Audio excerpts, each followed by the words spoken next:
Friends, today our aim is to verify the laws of reflection of sound. For doing this experiment, we have some requirements like drawing board, clock, two cardboard tubes, these are tubes, white sheet, protector and drawing pins. First, we put the white sheet over the drawing board and fix the white sheet by using the drawing pin at its four corners. And after that we draw the line D dash and angle AON, which is known as angle of incidence, and NOB is angle of reflection. Here we have draw I equal to R and ON is normal at point O.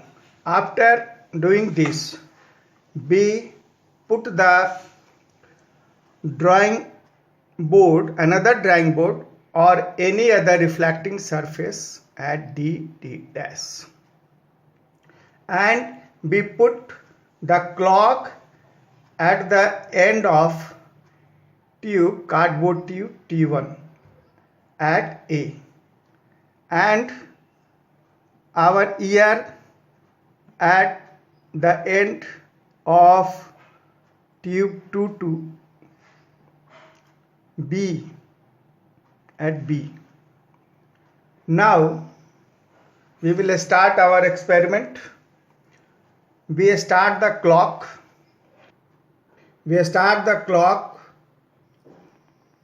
And try to listen the sound of tick tick of this clock at B or in tube T2.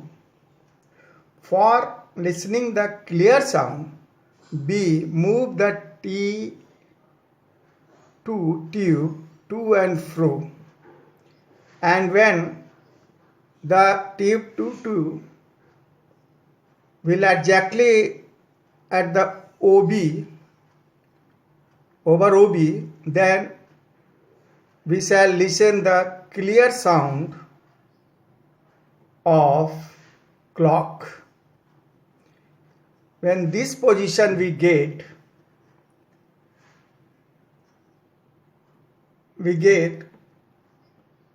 we remove all the things T2 tube, T1 tube and this reflecting surface.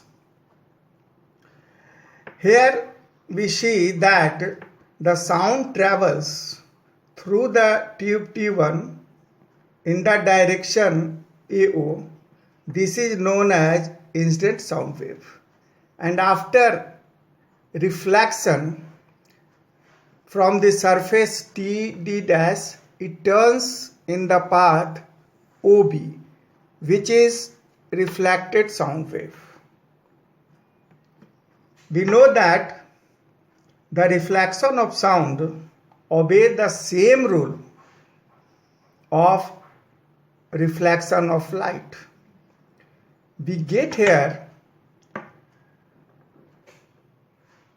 the angle of reflection of sound is always equal to the angle of incidence of sound. This is the first law. And second law is the incident sound wave and reflected sound wave and the normal at the point of incidence O all lies in the same plane. All lies in the same plane. In this way, we had verified the laws of reflection of sound. Thank you.